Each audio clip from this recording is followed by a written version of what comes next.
Hello everyone, welcome back to my channel. Hope करता हूँ जी आप सब बहुत बढ़िया होंगे। तुम्हारा भाई भी बिल्कुल ठीक है जी। पता है मेरे को 4 महीने हो गए हैं कोई व्लॉग नहीं आ पाया, उसके लिए माफ़ी मांगता हूँ और आपको बताऊँगा कि क्यों नहीं व्लॉग आया। उसकी एक्सप्लेनेशन मैं पूरी दूंगा आपको। बट अब से जो व्लॉग आएंगे वो प्रॉपर आएंगे। मैंने बहुत ज़्यादा गैप डाल दिया, उसके लिए मैं माफ़ी मांगता हूँ। माल्टा के अंदर बहुत कुछ चेंज हो चुका है। काफ़ी भाइयों के मैसेज आए कि भैया अब लगता है माल्टा छोड़ के चले गए। मैं माल्टा छोड़ के कहीं नहीं गया, मैं माल्टा में ही हूँ। टाइम हो रहा है जी सुबह के 5:38। मैंने अभी अभी काम बंद किया है, मैं काम कर रहा हूँ माल्टा में। ये मेरी गाड़ी है। आपने पहले भी मेरे लास्ट व्लॉग जो मैंने डाला था 4 महीने पहले, उसमें भी आपने देखा होगा। अभी अभी जस्ट मैंने काम बंद किया है, आपको दिखा देता हूँ मैं। ये देखो, अभी अभी मैं जस्ट ऑफलाइन हुआ हूँ, मैंने अभी अभी काम बंद किया है और अभी भी मैं माल्टा के एयरपोर्ट पे ही हूँ। अगर आप ध्यान से देखोगे तो ये एयरपोर्ट ही है। तो जी आपको बता दूँ, मैं दोबारा आ चुका हूँ वापस। अब दोबारा व्लॉग बनाएंगे, आप सबको एंटरटेनमेंट करूँगा मैं। ये जो मैं आज व्लॉग लेके आया हूँ, इसमें काफ़ी कुछ इन्फॉर्मेशन थी जो मैंने आपको देनी थी, जो कि माल्टा में नए आ रहे हैं और जो ऑलरेडी हैं उन पे क्या हुआ। आप सब लोगों ने सोचा होगा, देखा भी होगा कि हाँ भाई काफ़ी कुछ माल्टा में चेंज हुआ है, बहुत लोग यहाँ से निकले भी हैं।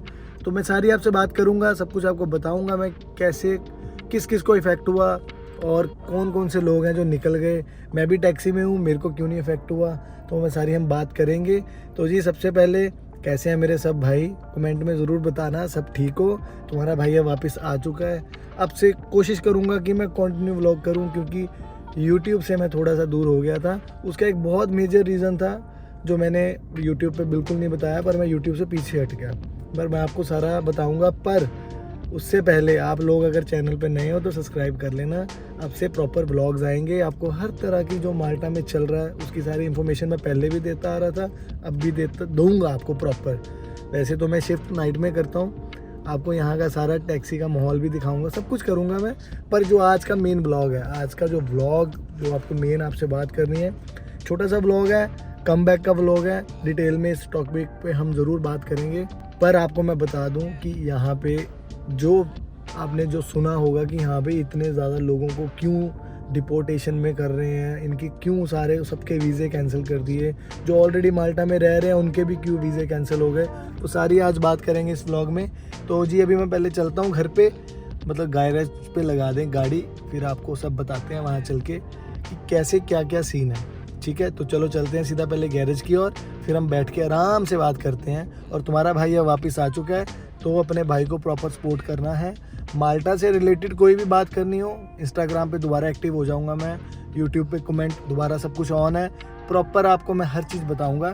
तो चलो पहले चलते हैं, गाड़ी पार्क करते हैं, फिर आपसे आराम से बैठ के बात करते हैं। तो चलो चले।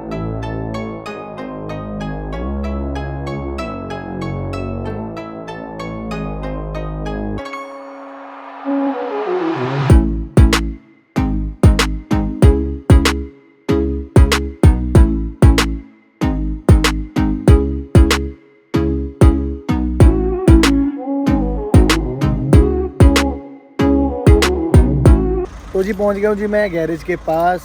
ये मेरी गाड़ी है, आपने पहले भी देखी होगी, अगर मेरा लास्ट व्लॉग नहीं देखा तो देख लेना। उसमें मैंने गाड़ी दिखाई थी कि मैंने ये काम शुरू किया है टैक्सी का माल्टा के अंदर। और आप देख सकते हो सारा माल्टा वही माल्टा है ये बिल्कुल। और दोबारा तुम्हारा भाई बैक आ चुका है, तुम्हें सब कुछ दोबारा दिखाएगा हर चीज़। तो बस एक बारी सामने मेरा गैरेज है, तो मैं गाड़ी पार्क लगाऊँ गैरेज के अंदर, फिर आपसे आराम से बात करते हैं, सारा आपको कंडीशन बताते हैं माल्टा की कैसी है कैसी नहीं। और आपको एक चीज़ बताऊँ, यहाँ पे इतना टूरिस्ट आ चुका है, इतनी तबाही डल चुकी है, सारा कुछ हम करेंगे दोबारा से, सारे व्लॉग दोबारा आएंगे अब। तो चलो पहले एक बारी गाड़ी लगाते हैं, जो आज का मेन टॉपिक है उस पर बात करते हैं कि भाई इतनी डिपोर्टेशन क्यों हो रही है, यहाँ से लोगों को क्यों निकाला जा रहा है, वो सारी बात करते हैं। एक बारी मैं गाड़ी लगाऊँ, फिर हम मिलते हैं दोबारा। तो जी गाड़ी लगा दी है जी हमने पार्क, ये अपना गैरेज था, गाड़ी लगा दी है। अब चलते हैं घर की तरफ धीरे धीरे और आप सबसे बातें करते चलते हैं।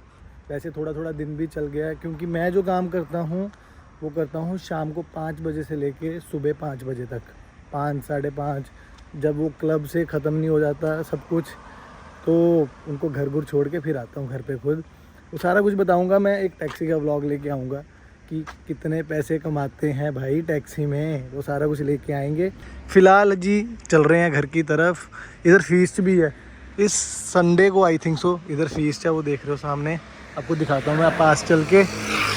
और यहाँ पे फीस्ट है और फायर क्रैकर्स वगैरह वो सब कुछ लगे है, देख रहे हो आप, सारा सजा हुआ है प्रॉपर। ये रात में काफ़ी अच्छी लाइटिंग होती है यहाँ पे। तो ये फीस्ट का व्लॉग भी लेके आऊँगा आपके लिए मैं। तो जी आ गया जी मैं आगे चर्च के पास। ये आपने मेरे पहले भी व्लॉग्स में देखी होगी चर्च, यहाँ पे ही फीस्ट है। वो फीस्ट का व्लॉग तो चलो मैं आपके लिए लेके आऊँगा ही आऊँगा।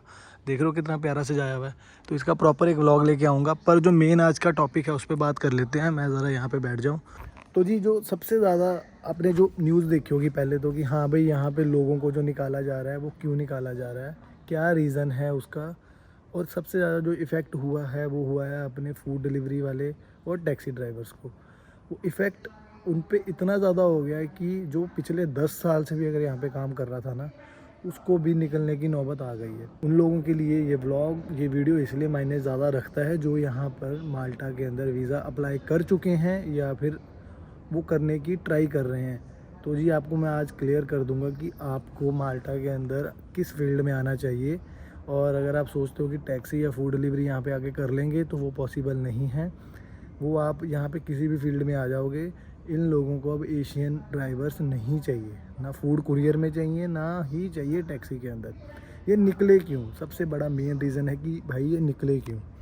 तो जी यहाँ के जो प्राइम मिनिस्टर हैं मिस्टर रॉबर्ट एडबेला, उनके पास लगातार कंप्लेंट जा रही थी कि मॉल्टीज़ यहाँ पे सोसाइटी है पूरी एक, इन लोगों की एक प्रॉपर सोसाइटी है। उन्होंने कंप्लेंट लगातार कर रहे थे कि यहाँ पे एशियन बहुत ज़्यादा बढ़ चुका है। इस छोटे से आइलैंड के अंदर मॉल्टीज़ लोगों से ज़्यादा एशियन दिखता है। मैंने आपको पीछे अगर आपने मेरे ब्लॉग देखे हैं तो मैंने उसमें बताया था कि हर तीसरा चौथा हमारे यहाँ पर अगर कोई इंसान दिखता है वो इंडियन दिखता है, चाहे वो नेपाल, पाकिस्तान, फिलीपींस या फिर इंडिया से कहीं से भी है। वो सारे मतलब थर्ड कंट्री नेशन वालों से मेन यहाँ पे इनको प्रॉब्लम हुई है। तो जी इनकी कंप्लेंट चल रही थी बहुत ज़्यादा मॉल्टीज़ लोगों की। इन्होंने कंप्लेंट करी प्रॉपर हाई अथॉरिटी को।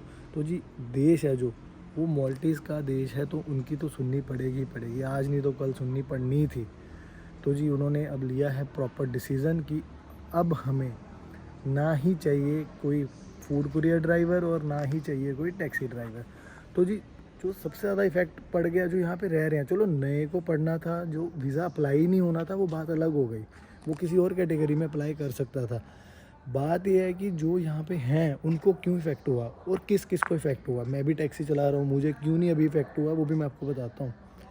तो जी यहाँ पे मान लो मैं एक कंपनी में काम कर रहा हूँ और मेरी कंपनी से नहीं रिलेशन ठीक है, मैं उसको बदलना चाहता हूँ, चेंज करना चाहता हूँ। जो ये यहाँ पे ऑलरेडी काम कर रहे थे लोग, जैसे कि उन्होंने एम्प्लॉयर चेंज किया, मींस उन्होंने कोई दूसरी कंपनी में शिफ्ट हुए, उनके भी वीज़े रिजेक्ट हो गए, उनको भी रिफ्यूज़ल लग गया।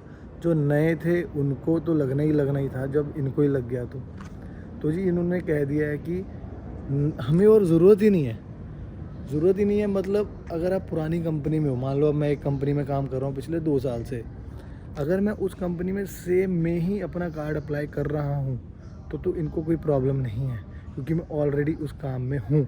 इनको दिख रहा है कि हाँ भाई ये पिछले साल भी उसी कंपनी में काम कर रहा था और इसने कार्ड अपना रिन्यू किया है, तो कोई प्रॉब्लम नहीं है, इसका कार्ड रिन्यू कर दो। अब जैसे मान लो किसी भाई को प्रॉब्लम आ गई एक कंपनी से, मान लो मैं एयरपोर्ट पे काम कर रहा हूँ, वो एक कंपनी है और मेरे को दूसरी किसी कंपनी में जाना है, वो सेम ही कैटेगरी की कंपनी है। एयरपोर्ट पे भी 2 कंपनी है, एक एविएशन और एक एविएसव। मैं एविएसव में काम करता था, एग्जांपल दे रहा हूँ आपको मैं।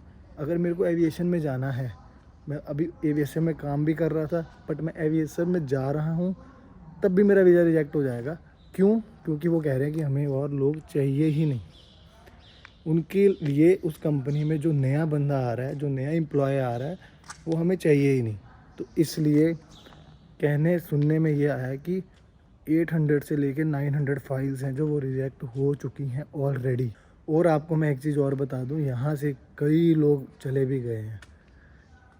कैसे रिजेक्ट हुआ और जो यहाँ फंस गए वो क्यों फंस गए, वो भी बात कर लेते हैं। तो जी ये वाली बात करने से पहले आपको मैं यहाँ का एक रूल बताता हूँ, तब आपको ये बात आराम से समझ आ जाएगी कि जिनके कईयों के पास आईडी कार्ड रहता है और कईयों के पास ब्लू पेपर आ जाता है, उसका आपको मैं बताता हूँ कि वो कैसे होता है। मान लो जी आपने नई कंपनी में जाना है किसी में भी, तो जी आपने जैसे आपका पुरानी कंपनी का जो कार्ड होता है ना, वो आइडेंटिटी माल्टा साथ ही जमा कर लेती है, क्योंकि उस पर कंपनी का नाम चेंज होना होता है। तो जो जो कंपनी का नाम चेंज होना है वो आईडी कार्ड सबमिट होता है, तो वहाँ से मिलता है ब्लू पेपर। तो जैसे ब्लू पेपर मिलता है तो जी वो हो गया जी, कार्ड सबमिट हो गया। आप कहीं ट्रैवल नहीं कर सकते माल्टा के अंदर। हाँ, जब तक आपका कार्ड नहीं आता आप काम कर सकते हो, बट ट्रैवल नहीं कर सकते। तो जी कईयों के पास जो जिन पे कार्ड रहता है वो होता है कि उन्होंने कार्ड रिन्यू किया है सेम ही कंपनी में, उनके लिए हाँ भाई यहाँ पे अभी थोड़ा टाइम लगेगा, अप्रूवल आने में आ जाएगी। तो जी वो कार्ड वो आज अब थोड़े टाइम पहले ही 3-4 महीने पहले ही माल्टा का रूल चेंज हुआ है कि उन लोगों का वो कार्ड नहीं रखते, क्योंकि कई बार एमरजेंसी होती है तो वो ट्रैवल नहीं कर सकते, तो उनका कार्ड उनके पास ही रह जाता है।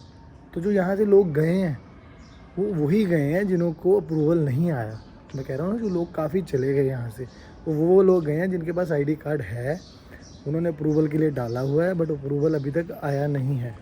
तो जो जिन पे ब्लू पेपर है वो तो ना घर के रहे ना घाट के, कहने का मतलब ये है। उनका ये है कि ना तो वो कहीं ट्रैवल कर सकते हैं, ना माल्टा को छोड़ सकते हैं, और फाइल रिजेक्ट हो चुकी है। मान लो क्या करेंगे, वो कुछ नहीं कर सकते। एट द एंड उनको डिपोर्ट ही होना पड़ेगा। अगर वो एक चीज़ कर सकते हैं, वो यहाँ पे अपील डाल सकते हैं, वकील हायर करके अपील डाल सकते हैं। उसका 8 महीने 9 महीने में पता चले कि क्या बनना है क्या नहीं बनना, वो डिपेंड करता है कोर्ट के ऊपर। तो जी वो उतना टाइम काम नहीं कर सकते, वो अपने घर पे ही रहेंगे, वो कुछ काम नहीं करेंगे। अगर काम करेंगे तो वो इलीगल हो जाएंगे। तो ये जी फंसा दिया इन्होंने पूरा। ब्लू पेपर दिया, कार्ड सबमिट किया, रिजेक्ट कर दिया। ये वो हैं जो नए आए हैं इस काम में, मान लो कोई वेटर में था या कोई किसी फील्ड में था, वो सब फूड कुरियर में आए या कोई टैक्सी में आया, तो जी ये कर दिया इन्होंने। ब्लू पेपर पकड़ाया, ना घर के रहे ना घाट के रहे। अब वो बेचारे घर पे जो बैठे हैं वो अपील डाल के बैठे हैं। कब आएगा नतीजा कब नहीं, पीएम ने ही कह दिया, तो नतीजा पॉजिटिव आने का तो मेरे हिसाब से तो मतलब ही नहीं बनता। तो जी ये है जी यहाँ की, जिसको समझ आया होगा ध्यान से वीडियो देखना, आपको तब मेरी बातें समझ आएंगी। अगर कुछ नहीं समझ आएंगी तो इंस्टाग्राम पे मैसेज कर लेना, तुम्हारा भाई है उस पर एक्टिव हो जाएगा। और टाइम टू टाइम ब्लॉग बनाने की कोशिश करूँगा, क्योंकि मेरा काम ही थोड़ा ऐसा है कि दिन में सोया रहता हूँ, रात में काम करता हूँ। तो आज मैंने कहा नहीं, अपने भाई बंधु बहुत मैसेज आ गए यार, मैं इंस्टाग्राम खोला नहीं। मैं क्यों यूट्यूब से दूर हुआ हूँ, इसका एक ब्लॉग बनाऊँगा मैं। अपने भाइयों ने थोड़ा सा धोखा दिया, मेरा दिल टूट गया, इसलिए मैं यूट्यूब से दूर हो गया। वो आपको बताऊँगा मैं कैसे क्यों हुआ, उसका एक ब्लॉग बनाऊँगा मैं। तो जी अब मैं आपको एक लास्ट बात बता दूँ, जो भी माल्टा के लिए अप्लाई कर रहे हैं वो मेडिकल की कैटेगरी में कर लें, ज़्यादा बेटर रहेगा। पीएम का एक स्टेटस, उसने एक बाइट दी है किसी चैनल को, जो यहाँ पे न्यूज़ का चैनल है उसको, कि हमें ना तो चाहिए कैब ड्राइवर, ना चाहिए फूड डिलीवरी ड्राइवर, हमें चाहिए मेडिकल वाले लोग, मेडिकेशन जो मेडिकल के डिपार्टमेंट में है वो लोग चाहिए।